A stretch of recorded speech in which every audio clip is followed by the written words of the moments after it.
Bom dia, quero agradecer ao convite do Dr. Henrique. Mastectomia poupadora de papila. Como os exames de imagem podem auxiliar na seleção das pacientes que serão submetidas a esse tipo de cirurgia e como os exames de imagem vão auxiliar no segmento dessas pacientes, diferenciando alterações pós-cirúrgicas de alterações que podem representar recidiva. O que é a mastectomia poupadora de papila?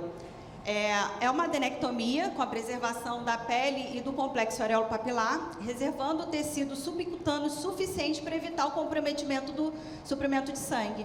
Aqui são exemplos de incisões dessa cirurgia. Por que poupar a papila? Aqui são citações da tese de mestrado do Dr. Pedro Marum, em que ele estudou o sofrimento, estigma e perda de identidade dessas mulheres submetidas ao tratamento do câncer de mama. Retirar a mama de uma mulher por câncer pode significar a parte de um tratamento que não passa. Por se tratar de um órgão completamente relacionado à feminilidade, a cirurgia da mama envolve diversas angústias que dificultam no enfrentamento da doença. Após a retirada da mama, algumas mulheres se sentem mutiladas e apresentam dificuldades de expor seu corpo e, com isso, a sua sexualidade. Quando a gente pensa em autoestima e sexualidade dessas pacientes impactando diretamente na qualidade de vida, são pacientes com autoestima preservada que vão aderir mais ao tratamento e vão aderir também a mudanças de estilo de vida depois desse tratamento, com alimentação saudável, atividade física, e isso vai impactar também na mortalidade por outras causas, como causas cardiovasculares, que a gente sabe que é a principal causa de morte em mulheres. 75% das mulheres referem retorno da sensibilidade da papila, relatando melhor bem-estar sexual. Maior satisfação com a aparência após a cirurgia, com a pigmentação, projeção e simetria das suas mamas. Essas imagens foram cedidas pelo Dr. Marcelo Ramos. Foi uma paciente operada por ele, uma paciente com diagnóstico de câncer de mama esquerda, e aqui ela foi submetida a uma mastectomia poupadora de papila com inclusão de prótese à esquerda, aqui há 10 dias do pós-operatório, ainda tem bastante edema, e uma inclusão de implante à direita para simetrização. A gente observa a manutenção da anatomia feminina nessa cirurgia. Esse é o fluxograma de planejamento cirúrgico, né, dessas pacientes. Se você tem uma imagem sugestiva de comprometimento da papila ou uma alteração clínica da papila, você vai remover a papila, né? Se você não tem, essa paciente vai para a cirurgia e aí são utilizadas técnicas intraoperatórias de congelamento ou a shave biopsy, que vão mostrar se tem ou não comprometimento da papila. Se tiver, essa papila vai ser removida. Se não tiver, ainda assim as margens são avaliadas, né, na peça cirúrgica. E aí, se a gente tiver um comprometimento, porque a gente sabe que essas técnicas intraoperatórias são falhas, né, então ainda assim essas margens são avaliadas. E se tiver, essa paciente vai ser reabordada. Mas a gente sabe o quanto é estressante, tanto para a paciente quanto para o cirurgião, reabordar uma paciente. Então, o que a gente pode estudar nos exames de imagem que vão auxiliar a selecionar essas pacientes? Quando é seguro poupar a papila? Quando tem uma distância... Quando você tem uma distância do tumor à papila maior que 1 centímetro, quando você tem uma ausência de realce entre a lesão índex e a papila, e quando você tem ausência de retração da papila. E qual é o melhor método para a gente avaliar a distância dessa lesão para a papila? Aqui é o ultrassom, o cirurgião ficou em dúvida, porque a gente tem uma lesão aqui e essa distância estava menor do que 1 centímetro. Quando a gente foi avaliar as imagens de mamografia dessa paciente, a gente viu que essa lesão estava lá no terço posterior, com segurança, essa papila poderia ser preservada, né? Então, o ultrassom, por conta do posicionamento, né, da paciente deitada, né, de barriga para cima, a gente pode perder um pouquinho do parâmetro dessa medida. Só que a gente tem que prestar muita atenção no posicionamento adequado. Aqui nesse caso, a papila não estava em perfil e a distância estava menor que 1 centímetro para a papila. Essa mesma paciente, quando você fez um posicionamento adequado da mamografia, você viu que a distância era maior que 1 centímetro. E aqui a ressonância que se mostrou superior nessa medida, porque você consegue fazer reconstruções multiplanares de forma a colocar a lesão e a papila no mesmo plano. E aí você consegue fazer uma medida mais precisa. Aqui é a imagem mostrando, né, como a gente faz essa reconstrução, a gente consegue traçar ali no mesmo plano a lesão e a papila, fazendo uma medida muito mais precisa, né? Então, a ressonância é superior para avaliar essa distância. O que é importante o radiologista reconhecer é o realce normal da papila. A papila tem um realce normal aqui, bem na sua superfície. Então, entender esse realce é muito importante para a gente dizer se tem ou não comprometimento da papila. Nesse caso, a lesão na região retroareolar estava a 1,2 centímetros da papila e a papila pôde ser preservada. Outra coisa importante é a gente entender que também o realce pode ser normal e diferente de uma papila para outra. Pode ter uma simetria entre as papilas. Nesse caso aqui, a paciente tinha uma papila invertida, esse realce aqui triangular, bem característico do normal, era diferente do outro lado, mas não tinha acometimento da papila. Bom, essa paciente aqui gerava muita dúvida, porque era uma paciente que tinha papila invertida, ela tem uma lesão especulada ali na região retroareolar, ela tem uma distância de 1 centímetro, e aí, preserva, não preserva, a gente tem segurança para preservar essa papila? Quando essa paciente foi para a ressonância, a gente vê a lesão lá e sem realce nenhum para a papila, então essa paciente teve a papila preservada e veio negativa a margem dela. Esse aqui é mais um caso que o ultrassom deixa dúvida, uma mama pequena, uma lesão com um diagnóstico de carcinoma, bem juntinho da papila, tá junto, não tá, é o posicionamento do ultrassom. Quando a paciente vai para a ressonância, a lesão está a 1 centímetro, porém, ela tem um realce aqui linear, né, aqui intraductal até a papila, ela tinha comprometimento da papila e a papila não pôde ser pulpada. E aí, e se a gente avalia esse comprometimento antes ou depois da quimioterapia neoadjuvante? Essa paciente tinha, aqui não está nesse plano a lesão dela, uma lesão que estava a 4 centímetros da papila, porém ela tinha esse realce não nodular até a papila. Depois da quimioterapia neoadjuvante, ela teve uma resposta radiológica completa, esse realce não se apresentava mais. E aí, a gente poupa ou não a papila? Pode poupar. O novo guideline mostra com segurança que quando a lesão índex está a mais de 1 centímetro da papila, você teve uma resposta radiológica completa a esse realce não nodular, a papila pode ser poupada e, nesse caso aqui, ela teve um histopatológico negativo de margem. Essa paciente teve um diagnóstico de carcinoma in situ, nesse sítio aqui, e ela apresentava essas calcificações aqui, gerando dúvida se essas calcificações eram cutâneas ou se era carcinoma aqui também. Ela foi para a ressonância, na ressonância foram vistos esses realces não nodulares lineares que chegavam até a papila, então ela não pôde preservar a papila e realmente ela tinha comprometimento. Então, esse é um grande desafio. É importante, na mamografia, você fazer imagens ampliadas e com a papila bem em perfil. Nesse caso aqui era um carcinoma ductal in situ de alto grau, com as microcalcificações chegando até a papila, tinha comprometimento da papila. Nesse caso aqui, ela tinha um diagnóstico de carcinoma in situ, aqui onde está o clipe, e ela apresentava essas calcificações. E aí fica a dúvida, é na pele, não é? Essa paciente aqui foi submetida à biópsia, ela foi negativa. E aí na mama contralateral também eram observadas essas calcificações, então eram calcificações cutâneas.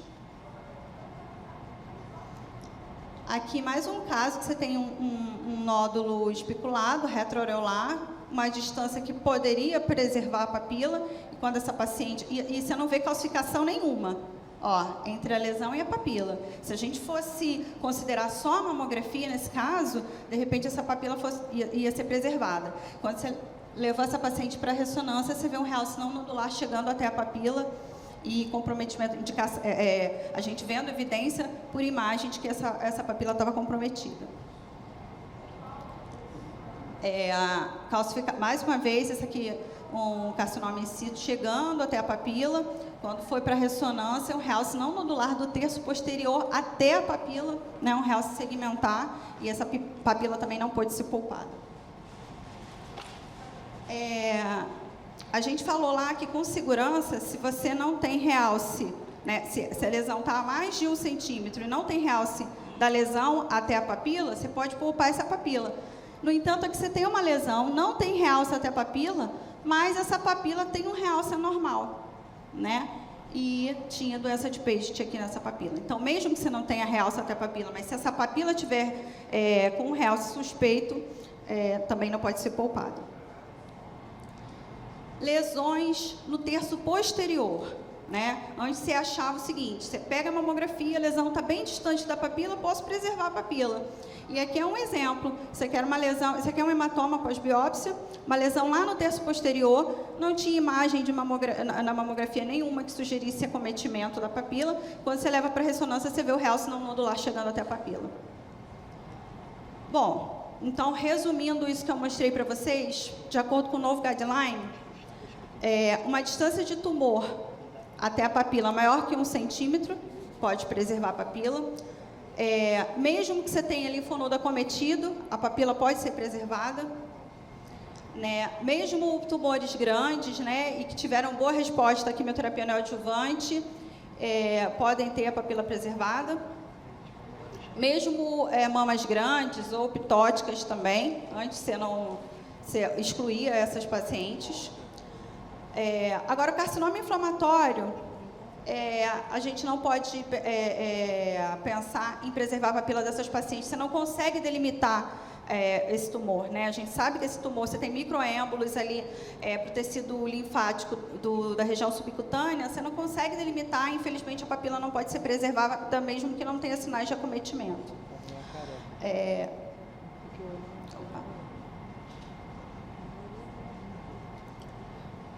Então, outra coisa, a gente sabe que pacientes com mutação genética, né, incluindo BRCA, e também submetidas à mastectomia profilática, com segurança você pode preservar a papila nesses casos, né?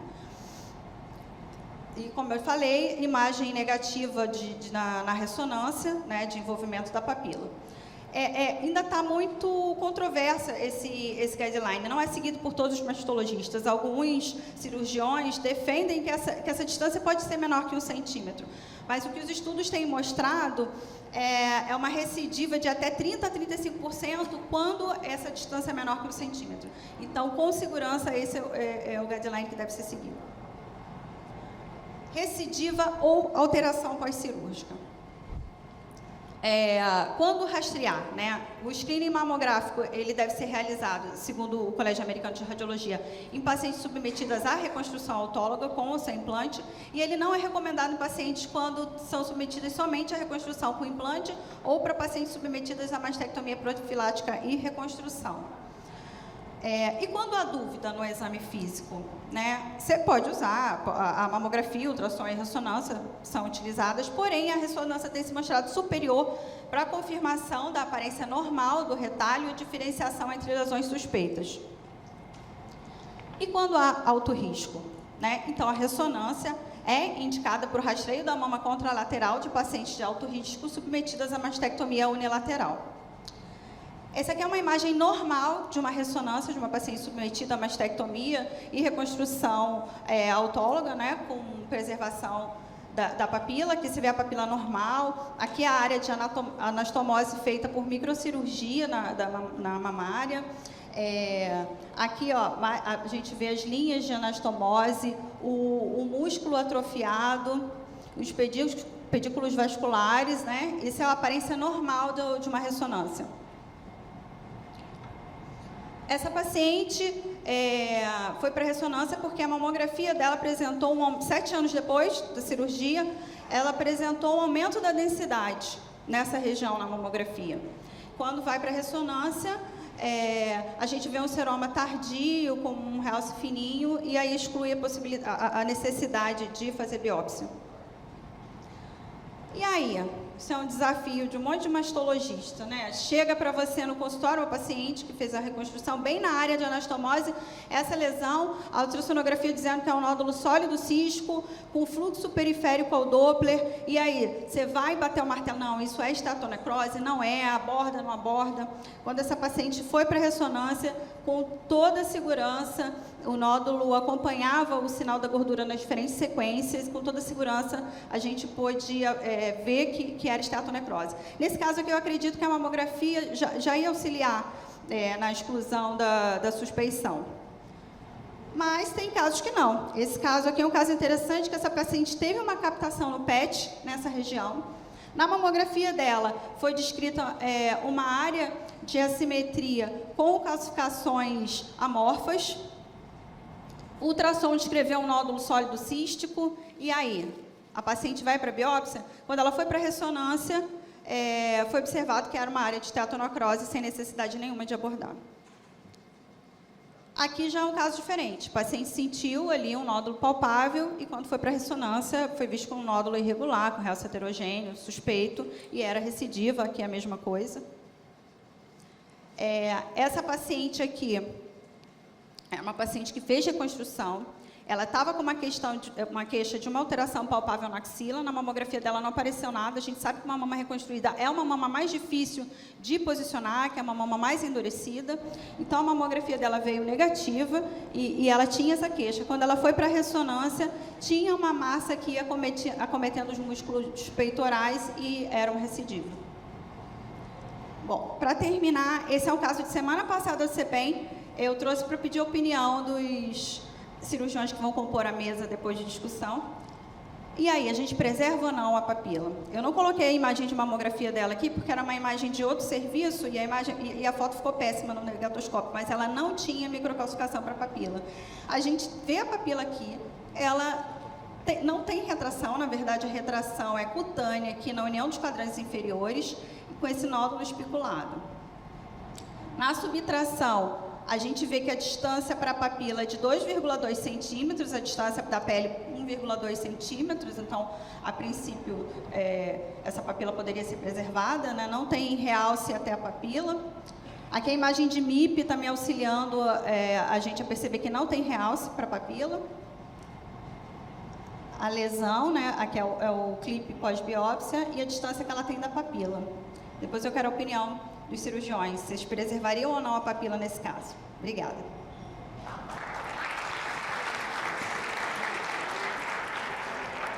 E agora eu convido o Dr. Eduardo Carvalho Pessoa, radiogenômica em ressonância de mama.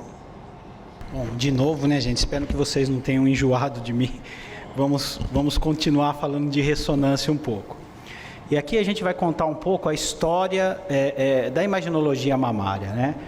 Quando a gente busca no PubMed, a gente vai ver que a maioria das publicações em câncer de mama, aliás, as publicações em câncer de mama são em tal número que é impossível da gente seguir. Talvez nenhuma outra neoplasia seja tão bem estudada quanto o câncer de mama. E isso gerou mais conhecimento. Antigamente a gente falava, isso é um câncer ou não é um câncer. Depois, isso é um carcinoma lobular ou um carcinoma ductal. Atualmente a gente fala, não, esse é um carcinoma de perfil biológico menos agressivo ou de perfil biológico mais agressivo. Nós temos ferramentas genéticas, então nós evoluímos. E como não podia ser diferente, a imagem também evoluiu, né? Nós começamos aprendendo o que era característica de um tumor benigno e o que era característica de um tumor maligno. E a gente aprendeu os ovalados, os circunscritos, os que têm reforço acústico posterior no ultrassom, tudo isso é característica benigna, né? Os irregulares, sombra acústica posterior, isso são características malignas. E os anos foram passando, nós criamos atlas, nós criamos manuais para que isso pudesse ser uniformizado, para que isso pudesse ser padronizado e reproduzido. E a gente, praticamente todos que mexem com imagem mamária, seguem o BIRADS. E não há muita dúvida para nós daquilo que é suspeito e daquilo que não é suspeito. Lógico, existem casos difíceis, a gente acabou de ver uma série de casos desafiadores aí algumas vezes, mas de uma forma geral está bem estabelecido o que é benigno e o que é maligno. Bom, há um segundo passo da imaginologia mamária. E esse segundo passo é você olhar para aquela lesão e associar o que você está vendo a um perfil biológico, a um perfil de agressividade tumoral.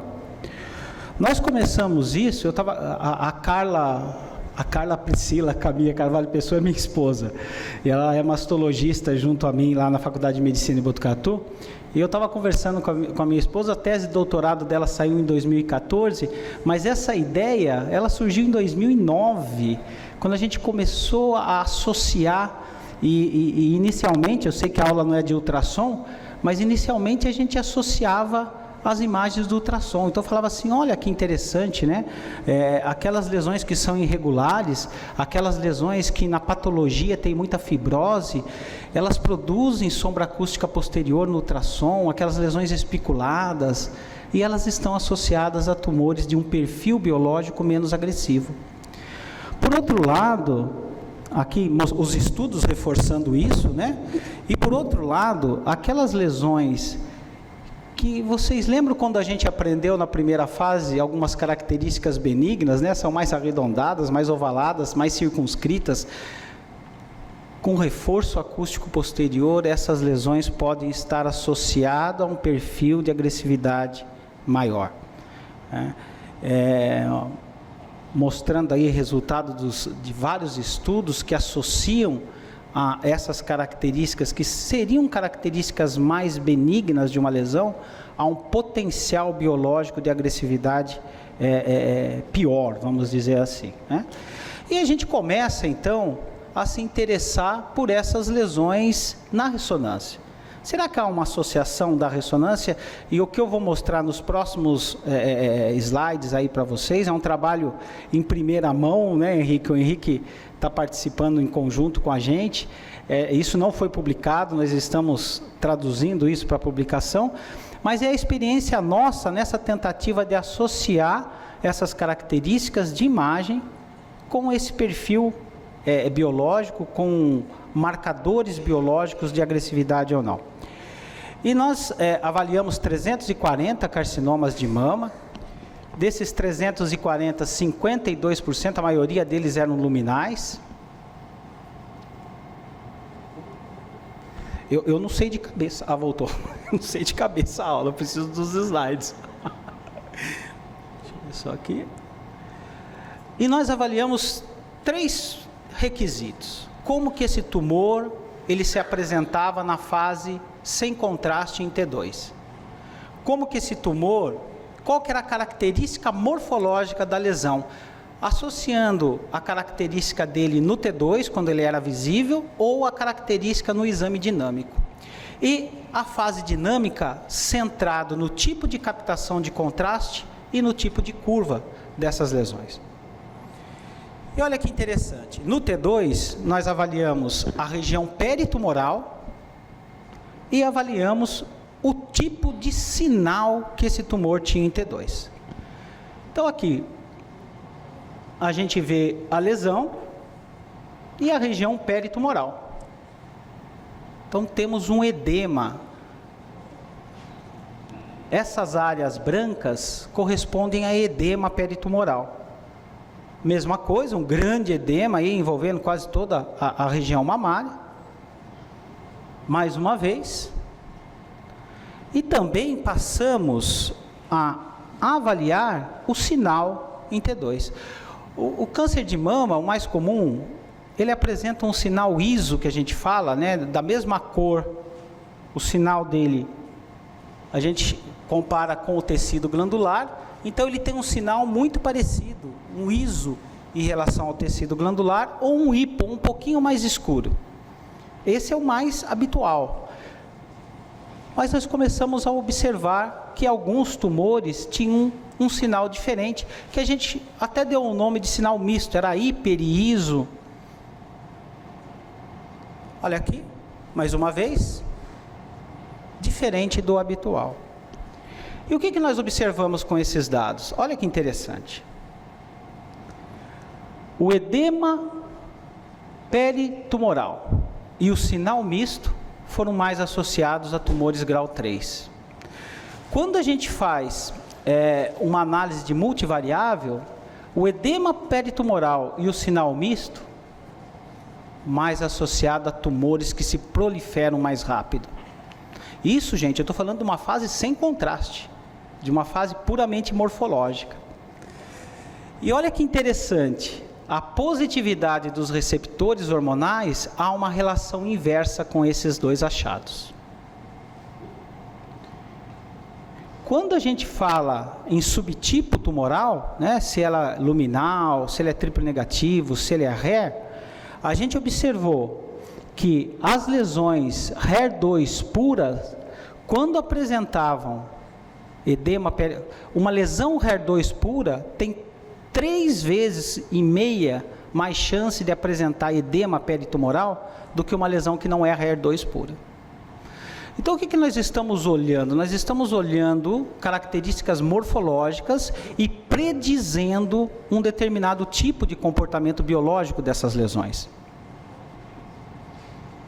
E que o sinal misto nesses tumores tinha uma associação com os tumores triplo negativos.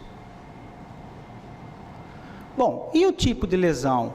Na ressonância, isso os spoilers do BIRAD-6 já nos mostram que isso vai se estender para as outras modalidades, né, para mamografia e para ultrassom. A gente fala assim, a lesão ela pode ser nódulo ou ela pode não ser um nódulo. Então, ela pode ser massa, nódulo, ou não massa. Né? Será que isso teve algum impacto nessa predição de agressividade biológica ou de subtipo tumoral? Então, aqui um exemplo de uma lesão não massa, né? Aqui a gente tem uma lesão segmentar, aqui um outro exemplo de uma lesão não massa segmentar. E o que a gente observou? Que esses tipos de lesão não massa tinham uma associação com a positividade, né, com o subtipo HER2 puro. Uma outra análise uma outra característica que nós estudamos foi a forma da lesão, né? Nós dividimos as lesões em ovaladas redondas versus as irregulares. E dividimos a margem da lesão circunscrita versus não circunscrita. E olha só, aqui um exemplo de uma lesão arredondada, aí, mais circunscrita. E observamos que essas lesões, semelhantes ao que a gente já tinha visto no ultrassom, lembra do ultrassom, aquelas lesões mais regulares? Que essas lesões têm mais chances de serem tumores grau 3, tumores agressivos. Que essas lesões têm uma associação maior com o triplo negativo. E que, inversamente, os tumores hormônio positivo, eles costumam ser mais irregulares. Eles não guardam essas características. Em relação à fase dinâmica, nós avaliamos o tipo de captação, se era uma captação periférica, se era heterogênea ou homogênea, e o tipo de curva. Vocês lembram na primeira aula que eu falei que pode acumular, pode manter ou pode lavar? Então, a curva do tipo 1, quando acumula. Curva do tipo 2, quando mantém. Curva do tipo 3, quando o contraste lava. Imaginem assim, quanto mais angiogênese, mais shunt artério venoso. Se eu tenho muito shunt arteriovenoso, a velocidade que o contraste entra, ele sai, a curva mantém. Se o shunt é muito grande, ele entra e sai numa velocidade ainda maior, e aí ele lava. Esse seria o racional dessas curvas. E o tipo de contraste, o tipo de captação de contraste. Então aqui a gente tem a captação periférica e a curva do tipo 3. E mais uma vez, foram características associadas com maior agressividade tumoral. Então nós tivemos aí 2 vezes mais chance de serem tumores grau 3 e tivemos até 4,8 vezes mais chance de um tumor TKI 67 acima de 20%, né, quando ele apresentava uma curva de washout. Que bom. Estou assoprando aqui. Os tumores grau 1 não foram... Olha esse dado, gente. Esse dado é fantástico. Em nenhum caso de tumor grau 1 nós tivemos essa captação periférica, essa captação em anel.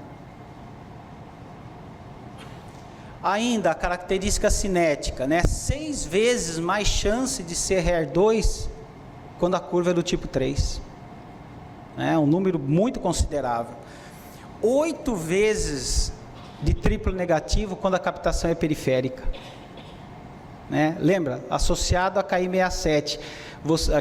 Quem recebe o anátomo patológico está cansado de ver triplo negativo com KI67 de 80, de 90, né? Então, associada a alto KI67, alta proliferação.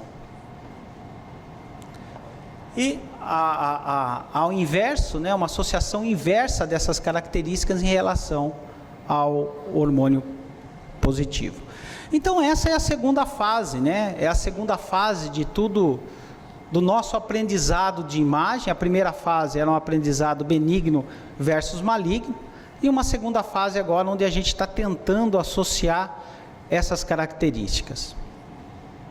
Bom, mas olhem para isso. Será que a gente consegue, com o olho humano, separar essas lesões? Encontrar características distintas entre elas? E aí surge um conceito de radiômica, né? Que não análise apenas pelo olho humano, mas análise através de inteligência artificial, de redes neurais, procurando agora avaliar a textura do pixel, procurando agora avaliar a densidade do pixel. E essas análises, né, elas combinam uma gama de informações que a gente não teria capacidade de processar. Você imagina como que a gente vai processar milhões de pixels e encontrar diferenças ali entre eles, né? Avaliando a região tumoral, a região peritumoral, a região intratumoral,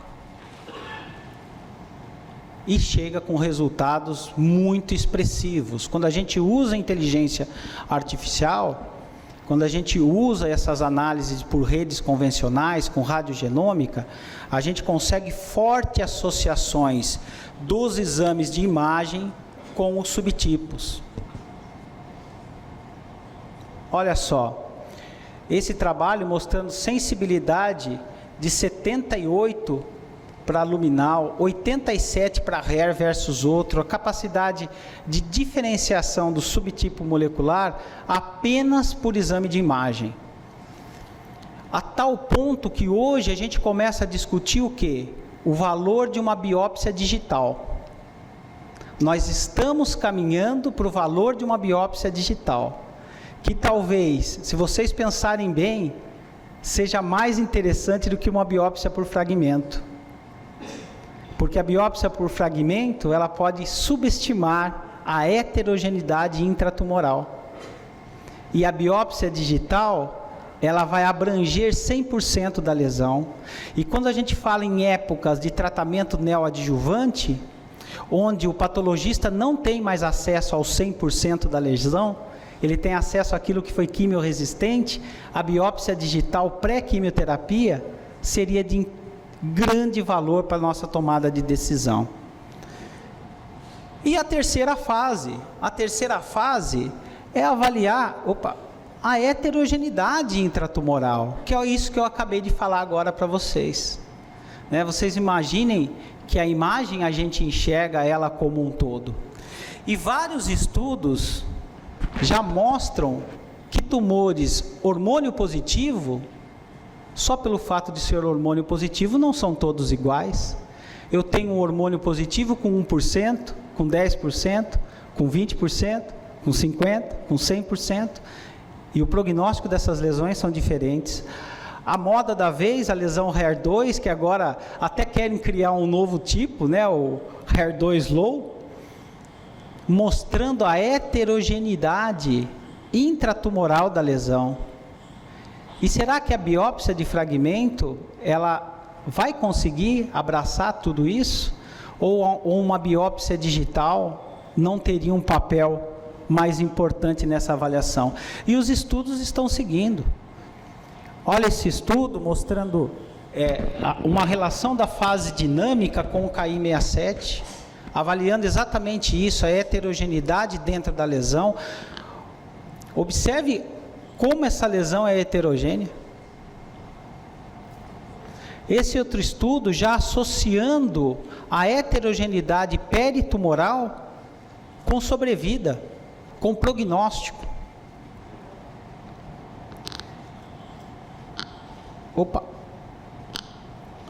Olha, refletindo características microestruturais do tumor. São novos, os novos tempos estão chegando, né? Chegaram os novos tempos. A inteligência artificial está invadindo os exames de imagem, e quando a gente pensa em exame de imagem, talvez o que mais dê aporte para a inteligência artificial seja a ressonância. Porque além da fase morfológica que nós temos nos outros exames, nós temos uma fase funcional, que nós não encontramos em outros exames, a não ser na mamografia contrastada. E a quarta fase, né, que é você achar fatores preditivos e fatores prognósticos. E nós já temos isso. Nós já temos dados de ressonância que falam: essa paciente vai responder melhor ou pior, ou essa paciente respondeu tudo ou não. Nós já temos dados que dividem as pacientes em grupos de bom e de mau prognóstico. Olha esse estudo que interessante. Dividindo as pacientes, comparando a ressonância com a análise genômica com o PAN50. Então nós estamos entrando numa nova era, numa era onde o exame de imagem, ele está fornecendo não mais benigno ou maligno. É uma era onde o exame de imagem agora, ele começa a fornecer informações de biologia tumoral, informações preditivas, informações prognósticas. E esse estudo é um estudo que eu acho fantástico. A análise radiômica das mamas conseguiu predizer o score do Oncotype em 84% das vezes, gente. Então esse é o nosso caminho. Lá em Botucatu, atualmente, eu estou com 2 trabalhos, um aluno é da faculdade de medicina, mas ele fez engenharia antes, engenharia de computação, e o outro aluno é um engenheiro. Eu tenho um aluno que é um engenheiro.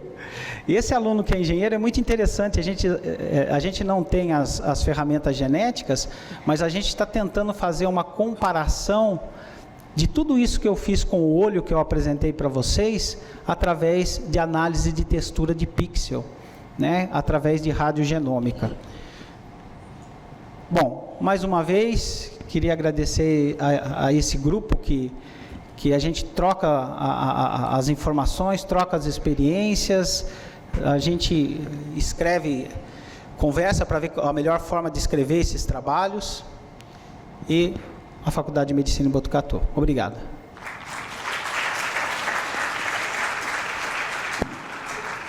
Então, vamos para a próxima palestra com a doutora Laila Feld. A doutora Laila terminou de defender a tese dela na Universidade Federal Fluminense. Eu tive a honra de ser da banca. E ela vai falar sobre aplicações clínicas da angiomamografia. Bom, nós vamos falar então sobre a mamografia com contraste, ou angiomamografia, e as suas aplicações clínicas atuais. O que é a mamografia com contraste? É uma mamografia de dupla energia, que é obtida em um mamógrafo digital, que é adaptado para realizar esse tipo de exame. Essas pacientes têm um acesso venoso pego, né? Nós administramos o contraste iodado, que é o mesmo usado nas tomografias. Após 2 minutos do início da administração do contraste endovenoso, essa paciente começa a ser posicionada no mamógrafo, de forma que serão obtidas 8 imagens. Nós temos as imagens de baixa energia nas incidências mamográficas habituais, as craniocaudais e as oblíquas médio-laterais. As imagens de baixa energia, elas se equivalem à mamografia digital e vão servir para interpretação habitual. E nós temos as imagens de baixa energia, que propriamente ditas elas não servem para estudo, mas existe ali um algoritmo, né, que elas são recombinadas e vão gerar as imagens efetivamente contrastadas. Então, nós temos pelo menos 8 imagens nesse exame, que deve ser concluído em até 10 minutos após o início da administração do contraste. E, em geral, com 8 minutos, esse exame está concluído. Então, a gente pode ver que é um exame que é rápido. A experiência para a paciente é muito semelhante à de realizar uma mamografia. Então, problemas que a gente está falando tanto aqui nessa manhã relacionados à claustrofobia são eliminados. E nós temos um exame que é de relativa fácil interpretação, né? Porque são 8 imagens que nós vamos ver, sendo que nós temos imagens que se equivalem, né? Em cada incidência, nós temos a mamografia digital e o exame contrastado. Por que a mamografia com contraste vem assim se consolidando?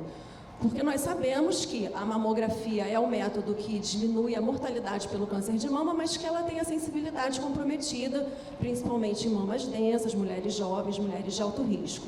Então, hoje, nós temos aí um arsenal, né, de exames, que nós estamos falando tanto aqui, que fazem parte do chamado rastreio suplementar do câncer de mama, que é a ultrassonografia, junto com a mamografia e a tomossíntese, que são essencialmente exames morfológicos, né, que nós vemos, a gente tenta achar ali o que é diferente morfologicamente do tecido normal. E a ressonância é um exame tão sensível, né, e se tornou o método de escolha para rastreio de pacientes de alto risco, exatamente porque é um estudo funcional. Como a gente usa o meio de contraste, a gente consegue ver essas áreas da neoangiogênese tumoral, né, onde existem vasos que vão captar, vão realçar de forma diferente quando expostos a um meio de contraste.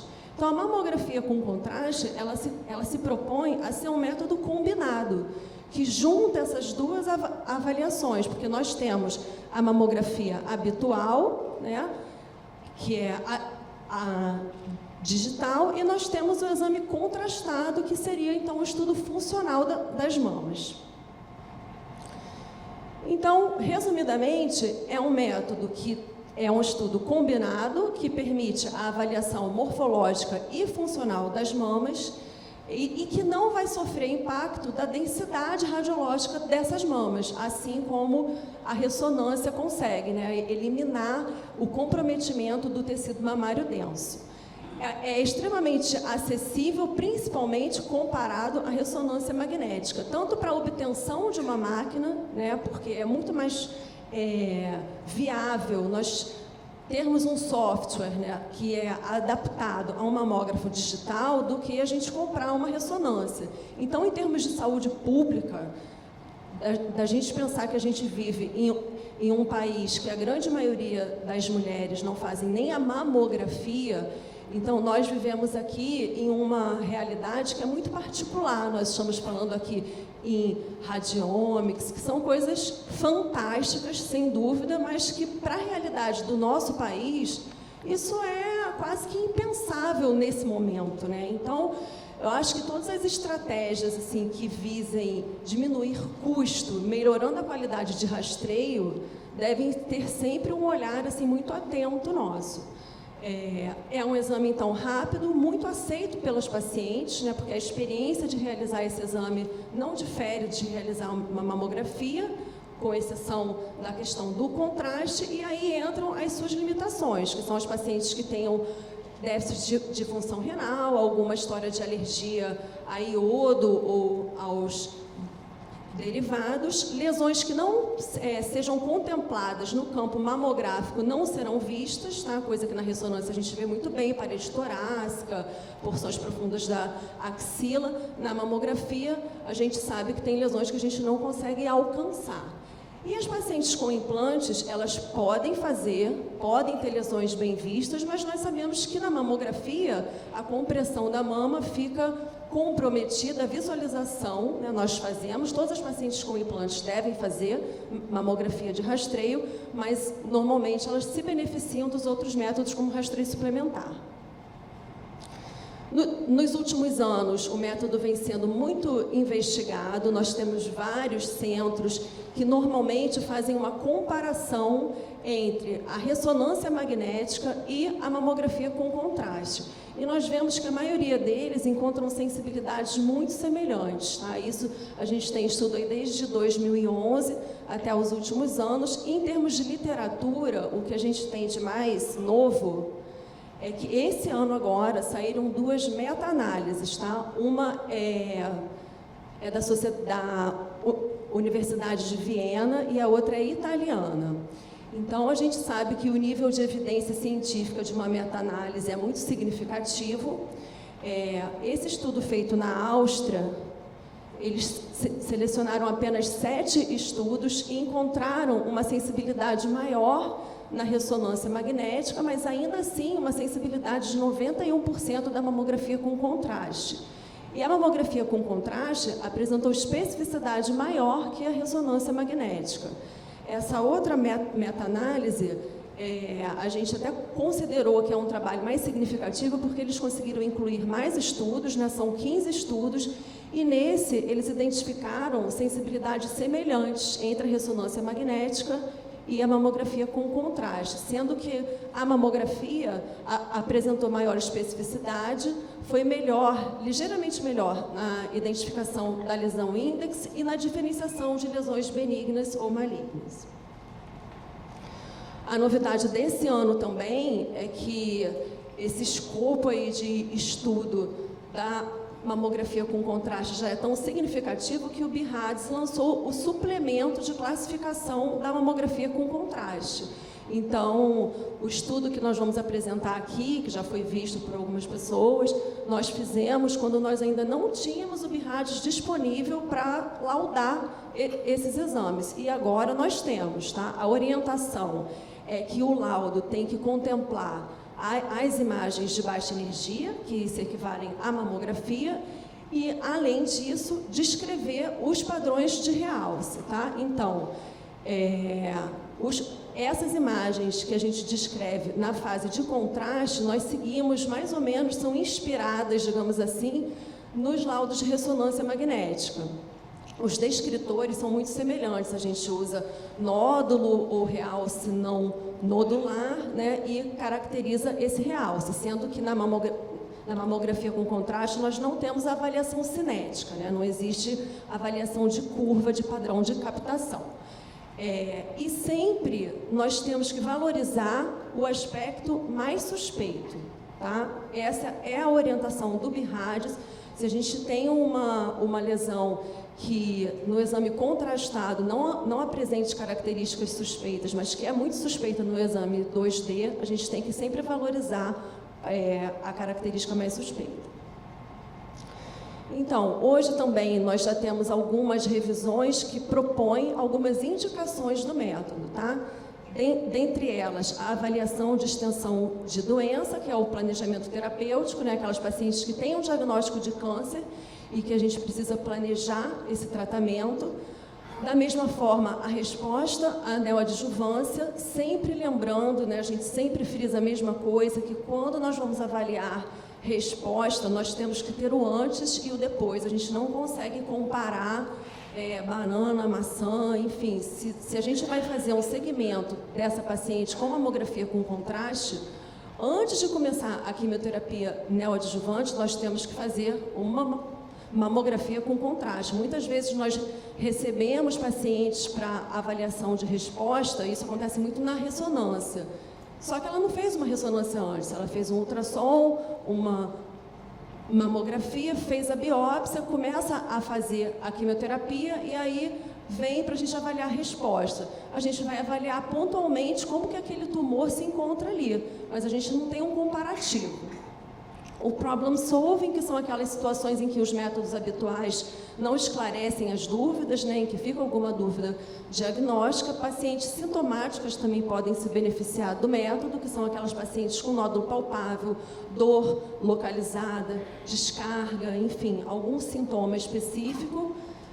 E sempre, né, as pacientes que tenham restrições à realização da ressonância magnética, seja por claustrofobia, que no nosso entender, acaba sendo, na prática, a maior limitação, né? Porque realmente não tem como a gente ignorar isso. Eu fico feliz de ver assim, esses protocolos que eu chamaria de intermediários, porque aqueles muito abreviados, eu acho que eles não convenceram muito, a gente perde muita informação, mas aí vendo o Eduardo trazendo essa experiência aí com 8 minutos de exame, a gente vê que vai melhorar muito essa adesão. Mas isso não é muito a nossa realidade ainda, né? A gente ainda leva em média uns 20 minutos na grande maioria dos locais e isso esbarra muito nessa sensação ruim que as pacientes têm. E que isso é muito relevante. Eu, um dia desse, estava trabalhando, precisava fazer uma ressonância da cervical, e eu toda corajosa, falei, peraí, o paciente faltou, eu vou entrar. Quando eu entrei, assim, eu falei, não, peraí. A gente tem que meio que se preparar. Quando você se vê ali dentro, né, não é uma experiência agradável, mesmo a gente sabendo perfeitamente que não seremos abduzidos ali dentro. Enfim, não é agradável. E o rastreio de pacientes de risco intermediário, que também nós temos aí alguns trabalhos em desenvolvimento avaliando o papel na mamografia com contraste nessas pacientes. O estudo que nós fizemos, né, que foi o foco da minha dissertação de mestrado, foi todo desenvolvido no CEPEM. O desenho dele foi as pacientes que são encaminhadas para a clínica com solicitação de biópsias, ou seja, elas já têm lesões identificadas em outros métodos, elas são convidadas a realizar a mamografia com contraste na mesma data que a biópsia. Aquelas que não têm nenhum impedimento, né, que é sobretudo déficit de função renal ou alergia e que aceitavam participar, elas assinam um termo de consentimento e fazem a mamografia com contraste na mesma data que a biópsia. Posteriormente, a gente compara o resultado da mamografia com contraste com esses achados histopatológicos para a gente ver aí a acurácia do método. Nós, então, incluímos nesse estudo 198 pacientes com 207 lesões, das quais 156, ou seja, 75% foram lesões benignas e 51%, ou seja, grosseiramente 1/4 delas foram lesões malignas. Olhando para esse grupo aqui de lesões malignas, tá, nós vemos que 35 dessas 51 foram tumores invasivos e um deles não apresentou realce. Entre os carcinomas ductais in situ, que foram 16 no seu total, 7 não apresentaram realce. Então, dentro desse universo aqui de 51 lesões malignas, 43 tiveram realce positivo e 8 tiveram realce negativo. Mas nós vamos sempre lembrar que o estudo é combinado. Então, Vamos olhar para essas pacientes, esses 8 casos que não tiveram realce. Um tumor invasivo que se localizava fora do campo da mamografia. Realmente era uma lesão muito posterior, que só era vista na ultrassonografia e na ressonância. Os outros 7 casos que não tiveram realces foram casos de carcinomas intraductais, que eram expressos, né, por calcificações suspeitas na mamografia. Então, o estudo combinado foi positivo, de forma que de todos esses tumores, apenas um não foi visto no estudo combinado. Tá? Então, a gente pode ver que a gente tem que olhar para a sensibilidade do realce e do estudo combinado. Né? E o que a gente valoriza mesmo é o estudo combinado, porque, mais uma vez, o achado suspeito deve prevalecer. As calcificações são suspeitas, mas não realçaram, elas devem ser valorizadas, devem ser classificadas como categoria 4, devem ser investigadas, e nós sabemos que, assim como na ressonância, principalmente os tumores in situ de baixo grau podem não realçar. Tá? As lesões de alto grau tendem a realçar, mas as de baixo grau não. Então, a gente vê aqui que o realce teve uma sensibilidade de 84%, mas o estudo combinado de 98%. E o valor preditivo negativo foi de 99% para o estudo combinado, para a mamografia com contraste completo.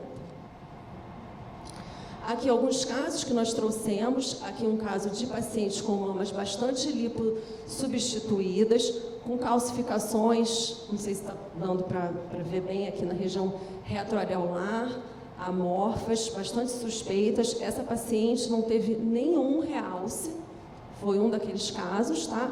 E nós classificamos como categoria 4, era um carcinoma ductal in situ de baixo grau.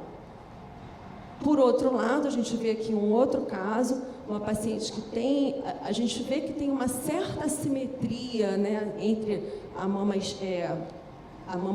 esquerda parece assim com uma densidade um pouquinho maior que a direita. Isso aí nem sempre a gente valoriza muito, vai olhar um exame anterior, enfim, mas ela tem uns focos de calcificações amorfas, aqui na região central da mama e no QSL, e aí a gente vê uma imagem maravilhosa na mamografia com contraste, que a gente vê uma característica ali de um realce bem ductal, né? A gente vê a árvore ali realçando, e era um carcinoma ductal in situ de alto grau. Esse outro caso aqui, uma paciente em segmento, tinha uma história de cirurgia conservadora aqui na mama direita, umas calcificações distróficas, né, de aspecto benigno, e ela referia, sentia uma certa alteração nessa área de cirurgia. Ela achava que estava um pouco mais espessada, ela sentia alguma modificação clínica. E na mamografia com contraste, nós vemos que ela tem um realce aqui anterior àquelas calcificações, e isso era uma recidiva tumoral. Aqui uma outra paciente com mamas bem densas, que nós vemos aqui um nódulo circunscrito, bem na parte posterior, que assim, se a gente não olha com atenção, a gente até poderia imaginar que fosse um linfonodo. E essa paciente tinha 2 focos de carcinoma invasivo aqui no terço posterior da mama esquerda, aqui um quase na região central e um bem no terço posterior do QSL. A gente vê, voltando aqui, que é uma mama muito densa, difícil de avaliar, e que quando a gente vê o exame com contraste, a gente elimina toda essa dificuldade, né? Ela não tem nenhum realce de fundo, e nós vemos muito bem esses tumores aí.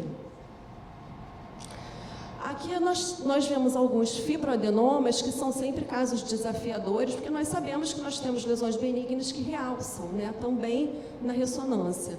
E nós observamos que nenhuma lesão benigna, que nenhuma lesão que era nódulo ou assimetria focal que não realçou, era alguma lesão maligna, tá? Apenas as calcificações suspeitas que não realçaram tiveram casos de carcinomas ductais in situ. Nenhum nódulo que não realçou era, de fato, um tumor. Por isso, o valor preditivo negativo tão expressivo. Aqui a gente vê um nódulo na mama direita, aqui no QSL. Ele é circunscrito, ovalado, era uma paciente de alto risco, que tinha pedido de biópsia pela história familiar. E aí nós vemos que ele não tem nenhum realce. A gente vê ele aqui, essa paciente tem um pouco de realce de fundo, a gente até consegue ver o nódulo aqui, mas o padrão dele de realce é muito semelhante ao parênquima, então era um fibroadenoma sem realce. Diferente desse outro caso aqui, paciente também com mamas densas, que tinha assim, uma leve alteração palpável no QSL da mama esquerda, parece que tem alguma coisinha aqui, e aí são os desafios de alguns fibroadenomas, que a gente vê um realce bem significativo, não é um nódulo regular, né? Não é aquele nódulo bem bonitinho, circunscrito, com um realce heterogêneo, bem diferente do realce de fundo que ela tem, mas era um fibroadenoma com realce.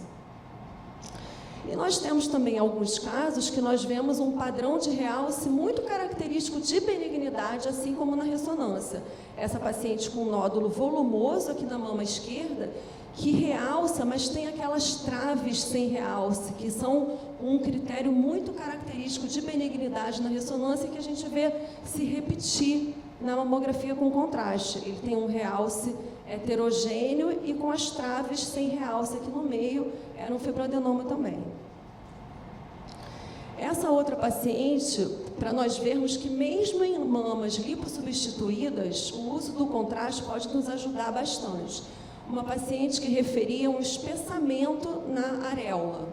Era a única queixa dela, ela estava alguns anos sem fazer mamografia. Já na mamografia, a gente vê que tem um espessamento bem significativo e tem alguma coisa aqui, né? A gente vê que tem um nódulo obscurecido, enfim. Mas na mamografia, com contraste, a gente vê uma lesão muito clara, né? Assim, um nódulo muito irregular, com realce intenso, heterogêneo e alguns focos de realce aqui no QSL. Era uma paciente com um tumor invasivo, com metástase em axila e metástase à distância. A única queixa que ela tinha nessa mama adiposa era de um espessamento na areola. Tá? Então, é uma paciente que tem metástase óssea, enfim, esse caso é bem recente. Hoje nós já temos também, em alguns lugares, não aqui, a mamografia orientada, a biópsia orientada por mamografia com contraste. Tá? É um dispositivo tipo add-on, né? Ele é acoplado a um mamógrafo, então, por enquanto, não é aquela biópsia confortável que nós fazemos na mesa dedicada, mas que futuramente eu acho que vai evitar que lesões que só apareçam em um estudo funcional sejam biopsiadas pela ressonância, exatamente porque aqui vai ser mais rápido, mais confortável, lembrando que a indicação de biópsia por ressonância, e acredito que futuramente por mamografia com contraste, é uma indicação de exceção, tá? É só para aquelas lesões que realmente não são vistas, não são encontradas em outros métodos. Não é apareceu na ressonância, vê melhor, não. Apareceu ali, mas também é vista na ultrassonografia, a gente vai sempre preferir fazer por ultrassom. Então, como considerações finais, eu queria deixar aqui registrado que nós precisamos, assim, divulgar a mamografia com contraste, porque é um método acessível, muito bem tolerado pelas pacientes, muito sensível e que junta, né, o estudo funcional e o estudo dinâmico, o estudo funcional, com uma correlação muito objetiva, principalmente das calcificações. E nós sabemos que na ressonância, às vezes, é difícil a gente correlacionar, até pela diferença de posicionamento das mamas. Ali, como são imagens espelhadas, né, digamos assim, a gente faz uma correlação muito fidedigna e a gente consegue dizer se aquelas calcificações realçam ou não. Tá? Os estudos sugerem, até hoje, que tem uma sensibilidade muito semelhante à ressonância magnética. É claro que na ressonância existe um detalhe e um realce muito pronunciado, mas todos os estudos que a gente tem visto comparam os métodos assim com muito sucesso. E que eu acredito que a gente vai progressivamente incorporar a mamografia com contraste nas nossas rotinas aí de imaginologia mamária. Obrigada. Chamo agora o Dr. Henrique Lima Couto, tratamento percutâneo de tumores filoides de mama, uma meta-análise.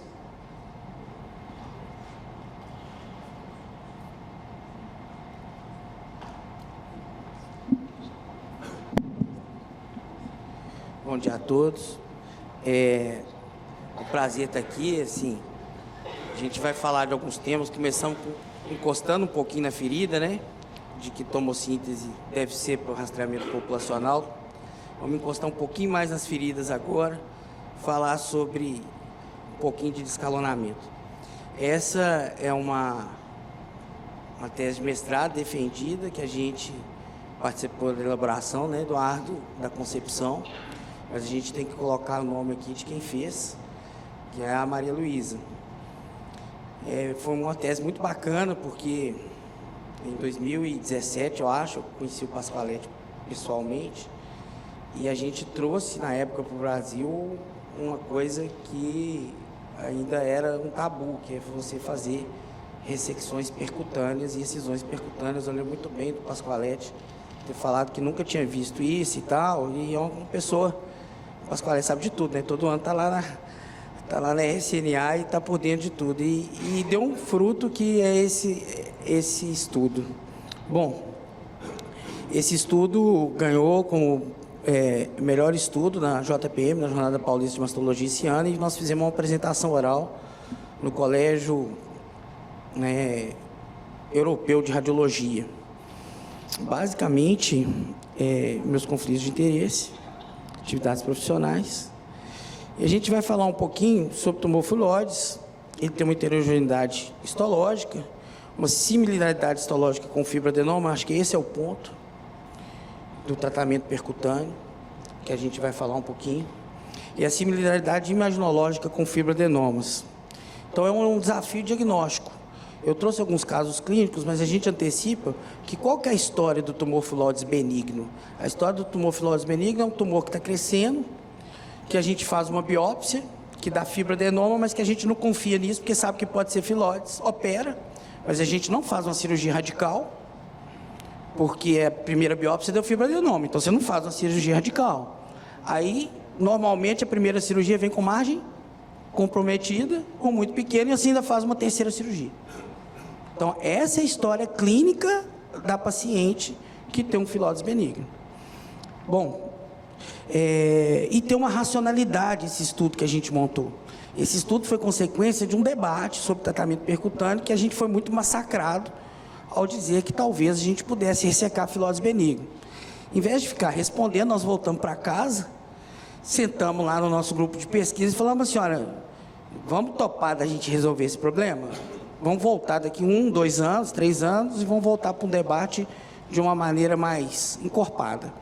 Então, quando você olha o NCCN desse ano, você vai olhar que o NCCN permite que, numa biópsia excisional, você tem um tumor filoides benigno, fazer o segmento, e na biópsia excisional, o NCCN coloca que a margem não precisa ser livre. Então, admite-se hoje uma conduta que chama wait and watch. Se você tira um tumor filoides com margem comprometida, não necessariamente você tem que voltar. Isso é admitido no NCCN, não é o Henrique que está inventando isso. Bom, e a incisão você vai fazer se ele for maligno. Então, se ele está lá com margem comprometida, se for maligno ou de risco, você vai reincidir.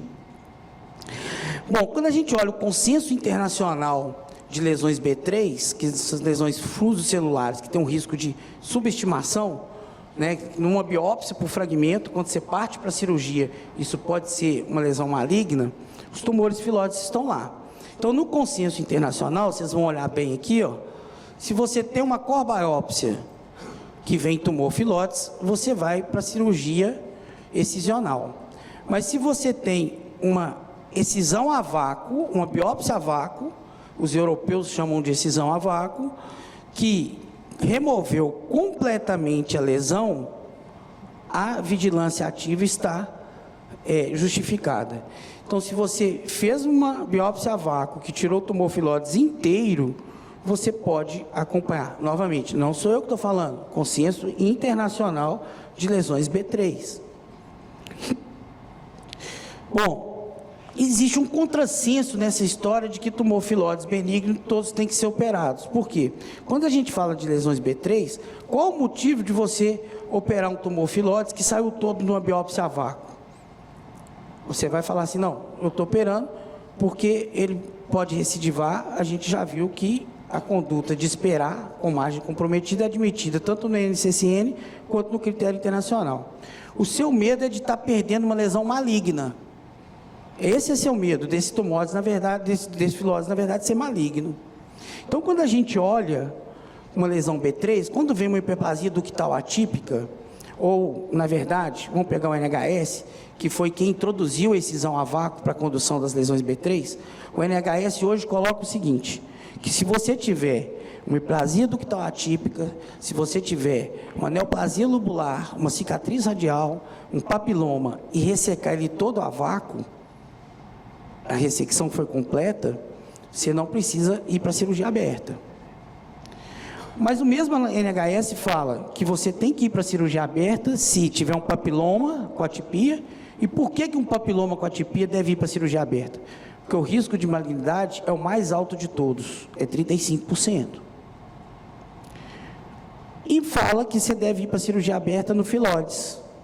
Mas olha só, o risco de malignidade na lesão fibroepitelial, ele é 2%.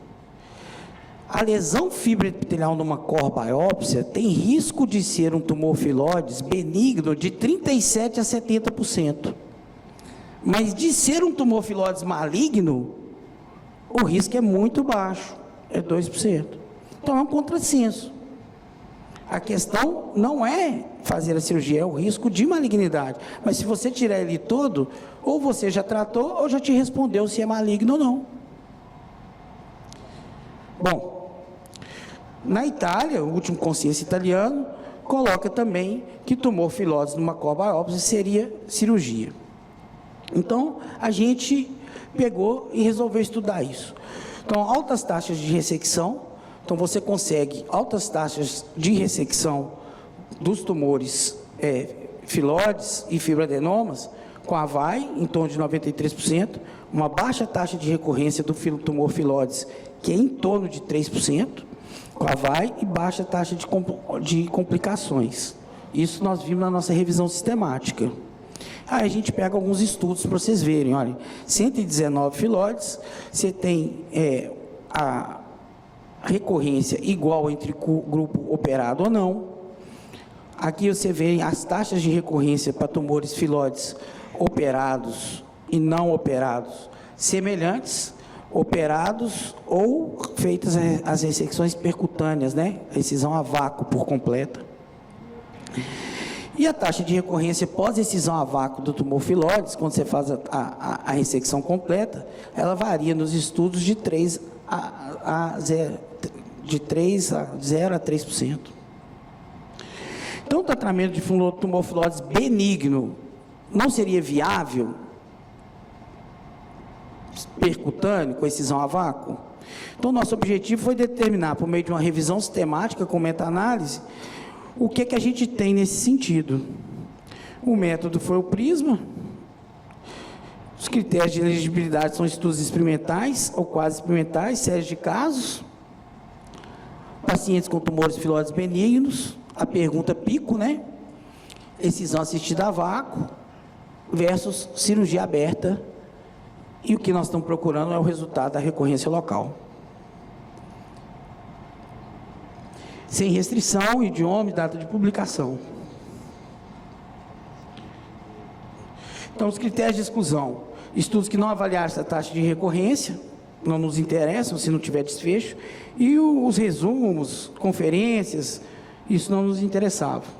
Então, a taxa de recorrência do tumor filóide benigno, nós definimos com presença de lesão clinicamente palpável na mama ou visualizada no ultrassom, na área de ressecção prévia. Lesões que recorreram a mais de 2 centímetros da original, a gente não considerou recidiva. Esse é o registro da nossa meta-análise no National Institute of Health Research.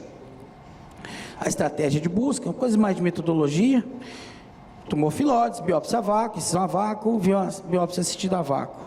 A seleção dos estudos, a gente usou um aplicativo, o aplicativo ele faz a seleção e envia para os avaliadores cegos, e aí a gente vai selecionando os estudos. E no final foram 502 estudos da PubMed, 2.200 estudos da Scopus, 1.047 da Web of Science, 705 do Embase, e no total 4.400 estudos, nós chegamos a 5 artigos de qualidade. Então, assim, você vê que é um tema muito pouco estudado devido à raridade. Mas esse talvez a importância dessa nossa meta-análise. Você não vai ter estudo randomizado, então a evidência científica mais forte que você vai ter para filóides vai ser essa aqui que a gente está fazendo ou algo semelhante. Então, está aqui os nossos estudos que a gente reuniu, estudos de 2022, 20, 16 e 2006.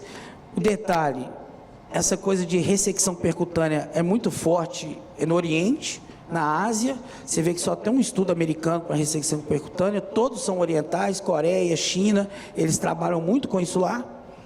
E está aí o resultado do desfecho da nossa meta-análise. Pegando 5 estudos, no total foram quase 800 pacientes, 778 incluídos, e ressecar tumor filóides benigno por ultrassom, fazer uma excisão assistida a vácuo por ultrassom de um tumor filóides benigno, não faz diferença na recorrência local em relação à cirurgia. Aqui a gente vê que a gente excluiu o trabalho americano, porque o trabalho americano não teve nenhuma recorrência, nem no grupo cirúrgico, nem no grupo por ultrassom. Como ele não teve recorrência em nenhum dos 2 grupos, a gente resolveu excluí-lo e fizemos então com 4. Se for para meta-análise com 4 estudos, são 766 casos. Dificilmente alguém vai juntar 766 casos de filóides benigno para te dar um resultado do que fazer. Então, provavelmente, esse é o maior nível de evidência que a gente vai encontrar. E a ressecção a vácuo de um tumor filóides benigno é tão eficiente quanto a cirurgia para essa doença. Então, não houve diferença na recorrência, vocês veem que o P não foi significativo. Bom, a análise do viés, a gente pega a análise de viés individual, você vê que os estudos são semelhantes, são homogêneos, e quando a gente põe no funnel plot, você vê uma homogeneidade bacana dos estudos, parece que nós não juntamos banana com melancia, parece que nós juntamos estudos semelhantes para chegar nessa conclusão. Embora funnel plot, as pessoas sempre colocam, a gente tem que lembrar que ele é válido para quando tem mais de 10 estudos, né? Menos de 10 estudos, essa ferramenta não é tão válida. Então, essa é a história.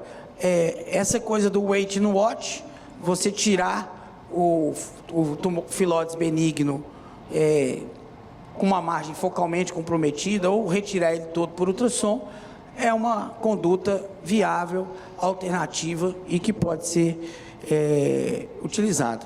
As limitações é o pequeno número de estudos incluídos, também não tem muito, a gente não consegue achar. Estudos retrospectivos observacionais, dificilmente alguém vai conseguir fazer um prospectivo randomizado para comparar tratamento de filóides benigno, acho que vai ser uma coisa bem difícil. Um tamanho amostral pequeno, os estudos são heterogêneos. Vamos a alguns casos clínicos. Essa paciente é a história clássica de tumor filóides.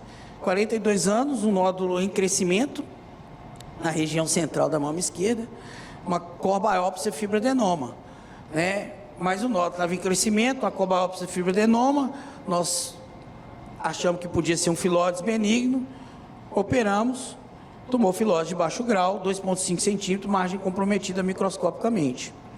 Ela está, na época, isso foi em 2012, a gente fez uma ampliação, ausência de tumor residual. Então, a história da paciente que tem um tumor filóides benigno é ser submetida a pelo menos, normalmente, 2 cirurgias. Então, o que a gente poderia ter feito na primeira indicação de biópsia, estamos suspeitando de biópsia, de filóides, excisão a vácuo, retirava todo o nódulo. Do lado direito, a gente já teve um carcinoma invasor de mama no início de 2022 agora. E claro, né, quando a gente fala de tratamento percutâneo, a gente pode evitar a sequela estética, que muitas vezes acontece em cirurgias pequenas. Essa é uma paciente de 36 anos, estava em gestação de 8 semanas, um nódulo em crescimento a 6 horas da mama direita, medindo 3,5. A cor veio lesão fibromixoide. Essa lesão, embora parecia um fibroadenoma com estroma fibromixoide, a gente resolveu fazer as hélices, isso foi em 2016, antes dessa história, e o resultado deu um tumor filóide com diferencial heteróloga para lipossarcoma mixoide com margem comprometida. Ampliamos durante a gestação, depois das 16 semanas, não tinha tumor residual, e depois uma reconstrução com prótese, já depois que ela teve os filhos. Esse caso eu trouxe para mostrar que, se eu tiro essa lesão toda, eu consigo garantir esse diagnóstico de possível lipossarcoma e ela vai para uma cirurgia mais ampla. Se vem filóides benigno, está resolvido. Essa é a ideia.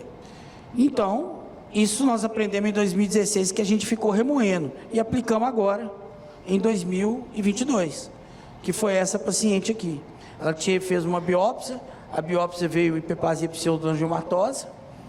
Obviamente, nós não aceitamos hiperplasia pseudoangiomatosa por um nódulo heterogêneo, feio como esse. Em vez de ir para a cirurgia aberta de exéresis, o que nós fizemos? Fizemos uma exéresis a vácuo. Na exéresis a vácuo, veio um tumor filóides, que é esse subtipo, tumor estromal periductal, o subtipo do tumor filóides é considerado um filóides intermediário, né, um filóides borderline. Como ele foi para borderline, ela vai para a cirurgia. Mas o interessante é que ela vai para uma cirurgia única, sabendo que é um tumor filóide borderline que precisa de uma margem de 2 centímetros. E se ele fosse um tumor filóide benigno, de baixo grau, estava resolvido. Então, essa é a ideia. Bom, a chance de recorrência não mudou entre ultrassom e cirurgia, e a meta-análise mostra que é uma opção terapêutica minimamente invasiva, sendo um tratamento tão seguro quanto o tratamento cirúrgico, repito, para tumor filóides, benigno. E para o maligno? Para o maligno, se você, após a biópsia, a cobiópsia, tiver na dúvida, ela vai te dar, a extração a vácuo vai te dar o diagnóstico de que é maligno e a liberdade de poder entrar em uma cirurgia só, com margem, e já fazer a reconstrução. Então, você só ganha, ou evitando a cirurgia, ou preparando melhor a sua cirurgia por causa de malignidade. Então, é isso. A gente tem que ter uma mente aberta e lembrar que tudo que a gente fez no passado nos trouxe até aqui com brilhantismo. Mas para a gente andar para frente, o que a gente fez não ajuda, tem que ser coisa nova. Nosso grupo de pesquisa e o Departamento de Imagem da Sociedade, a gente tem que agradecer a todos. Muito obrigado, gente.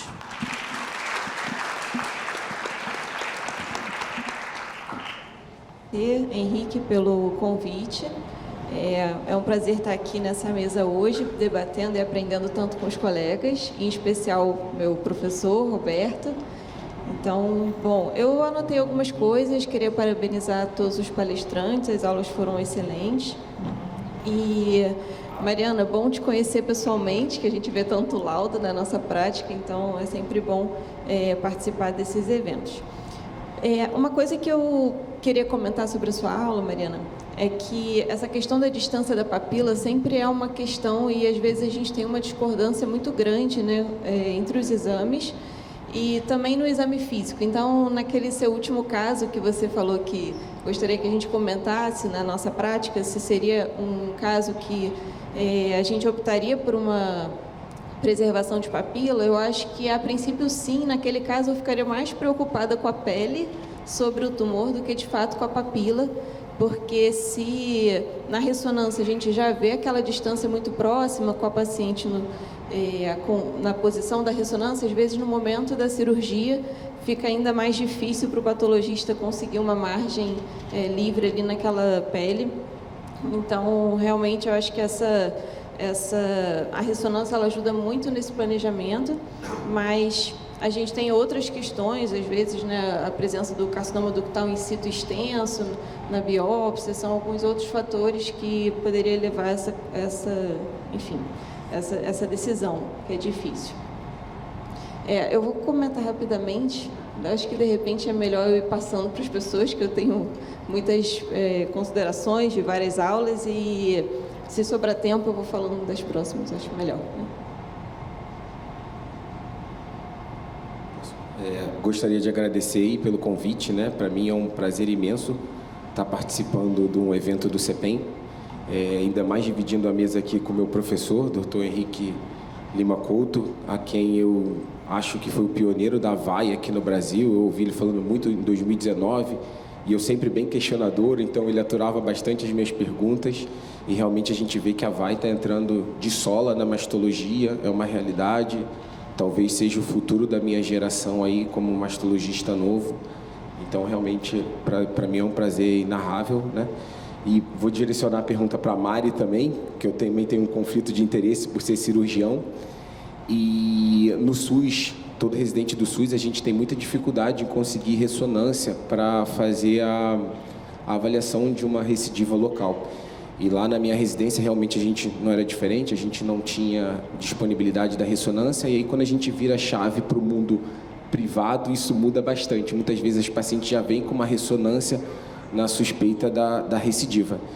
E lá a gente controlava muito com mamografia e ultrassonografia, e a gente tinha uma ideia que propagava do R+ para o R-, que quando fazia ultrassom e você via uma contiguidade da pele com a lesão espiculada, né, com a margem irregular, a gente já partia do pressuposto que era uma esteatonecrose e não dava muita importância, e às vezes até complementava com a mamografia. Mas aí, diante disso, eu te faço uma pergunta. A gente tem uma lesão espiculada, com margem irregular, uma esteatonecrose feia, e vem com uma ressonância que não teve captação do contraste. Eu preciso da mamografia para me dar certeza que seja uma esteatonecrose, ou só diante da ressonância, sem essa captação do contraste, eu já posso dizer que realmente é uma esteatonecrose? Pergunta difícil. A gente sabe que as lesões nodulares que não têm realce na ressonância, é muito difícil que ela tenha. Lá ela mostrou também, as questões na mamografia com contraste, que todas as lesões que não tiveram realce, todas elas foram benignas. A morfologia acaba sendo o mais importante nesse caso. Eu acredito que muitos pacientes com lesões espiculadas que não têm acesso à ressonância vão para a biópsia, mas a gente consegue com muita segurança na ressonância ver distorções arquiteturais que simulam lesões espiculadas na mamografia, excluir a necessidade de biópsia.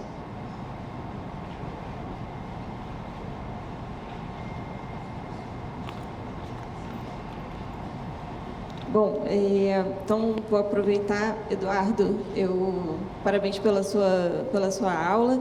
Eu queria que você comentasse um pouco, assim, com relação a essa, da gente tentar, acho que pela característica da ressonância, identificar o subtipo molecular das lesões. Como que você hoje aplica isso na sua prática clínica? Existe, às vezes, algum critério na imagem que você vê e, às vezes, desconfia que aquela biópsia não pode representar tão bem aquela lesão? Existe algum critério que você use assim no dia a dia, já hoje, né? A gente sabe que isso está muito para o futuro, mas hoje você já vê alguma aplicabilidade? Sim, a gente fazia isso já com ultrassom, viu? Nós temos uma mesa toda quarta-feira de discussão dos casos lá da faculdade, que tem um patologista, um radiologista, um mastologista, e não foram poucos casos que nós fizemos o patologista fazer uma revisão de lâmina, porque a imagem, a gente tem que pensar assim, do ponto de vista morfológico, a imagem é um corte macroscópico de patologia. Então as coisas têm que andar meio juntas, né? Já do ponto de vista morfológico, né? E quando a gente acrescenta aí, a parte funcional do exame, então isso tem que ter uma associação com o que você vai encontrar na patologia. Imagina você pega uma lesão com halo, tipicamente, e você vem com KI67 de 5%. Né? Você fala, opa, eu acho que o kit do KI67 estava vencido. Né? Então, eu acho que vale muito a pena essa integração. É lógico que ainda nós não estamos no momento da imagem substituir o anátomo patológico, eu acho que nem esse é o objetivo. Mas o objetivo é fazer com que os patologistas aprendam imagem de mama, para que quando eles forem dar o laudo, eles olhem na imagem para ter uma correlação. Porque a gente sempre fez assim, Punção aspirativa por agulha fina é um método bom? É um método bom para um patologista bom e que associa a imagem à clínica. Aí ele erra pouco, né? Então, a gente pode ter uma otimização das nossas biópsias. Tem um estudo no laboratório de Botucatu, que é o laboratório do professor Bach, ele não é mais ex-professor Bach, né? Ele não é mais vinculado à faculdade, mas que ele mostrou um dado assim, nacional que é de extremo valor para isso que nós estamos conversando.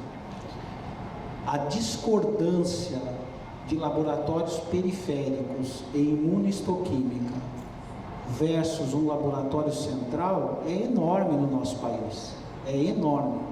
Agora você imagina o quanto a imagem pode ajudar nisso, né? Vários serviços não tratam, não começam o tratamento de câncer de mama sem uma revisão imunohistoquímica. Então eu acho que é nesse sentido, é uma integração mesmo entre a patologia e o que você vê na imagem. Não é para um substituir o outro, mas sim ajudar e refletir para que aquilo esteja em consonância.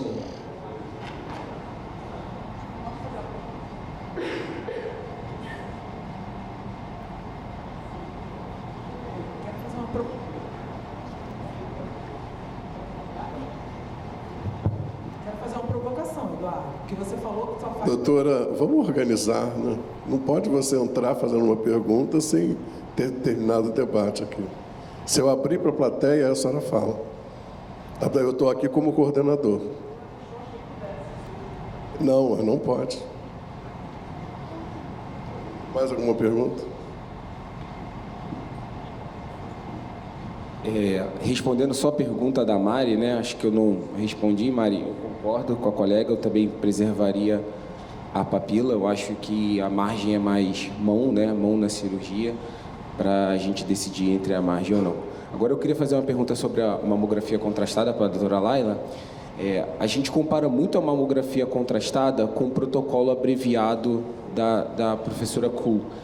E no protocolo abreviado, eu não sei se ainda permanece desse jeito, mas quando ela começou, era identificada alguma lesão e ela acabava estendendo para o protocolo tradicional, para poder avaliar melhor a morfologia e as questões da lesão em si. Na mamografia contrastada, eu queria saber se a gente tem essa opção, talvez, de você... Porque captou o contraste, daí ficou na dúvida, será que é maligno ou não?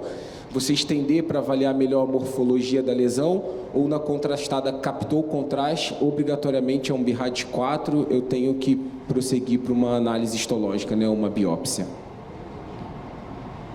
Obrigada pela pergunta, Marcelo. Nós não temos essa opção, não. É um exame único, né? E que realmente assim como na ressonância, não é todo realce que é a categoria 4, né? Então a gente vai avaliar tudo ali, a correlação com a mamografia, a morfologia, a intensidade desse realce, porque a gente vê que, assim como na ressonância, as pacientes também têm realce de fundo, né? Então, assim, eu acho que até interfere menos na mamografia que na ressonância. A gente tem esses 200 casos, a gente está numa segunda série agora, que já estamos com quase 200. Então, assim, nesse espectro aí, e lendo também os trabalhos, parece até agora que na mamografia o realce de fundo não é tão relevante como às vezes é na ressonância, que às vezes é quase impeditivo da gente laudar, né? Paciente jovem que faz numa fase ruim do ciclo, período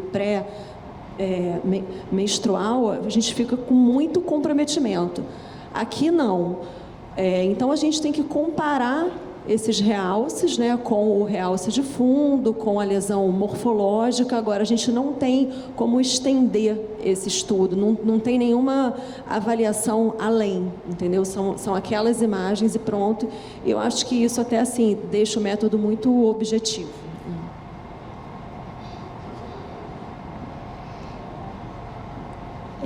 Bom, aproveitando que a gente está aqui, Henrique, tem algum tamanho de lesão que você coloca para você que é um corte, que, enfim, a excisão a vácuo não vai ser suficiente para retirar, porque principalmente nos filóides a gente tem lesões às vezes muito volumosas e tudo, então tem algum corte? Eu vi que você apresentou um caso com 3,7 centímetros, uma lesão grande que você, enfim, considera aceitável?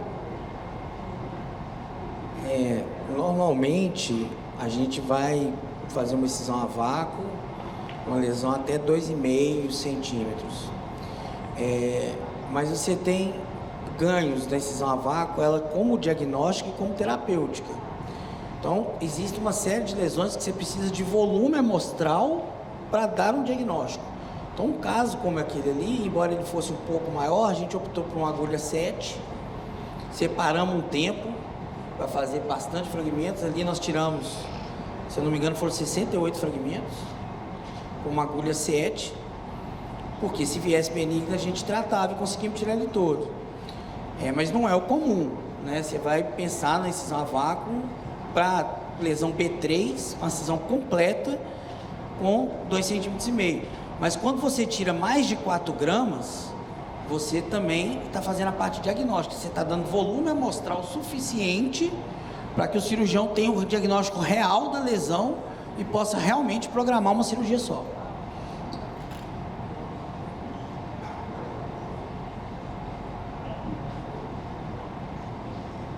Doutora, por favor. Fala depois? Então tá bom. Então, eu só queria agradecer, eu estou muito contente de ver assim grupos de pesquisa no Rio, tal Pascoalete, vocês em Botucatu, eu fui da Fiocruz a vida toda, sempre estive com pesquisa, então é muito bom ver o Brasil sempre com pesquisa, certo?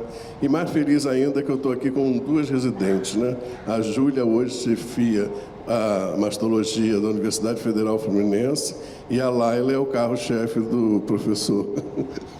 E vai fazer doutorado, se Deus quiser, né? Ela vai puxar o doutorado no CPEM. Obrigado a todos, obrigado pelas palestras e agora vamos ter um coffee break, tá?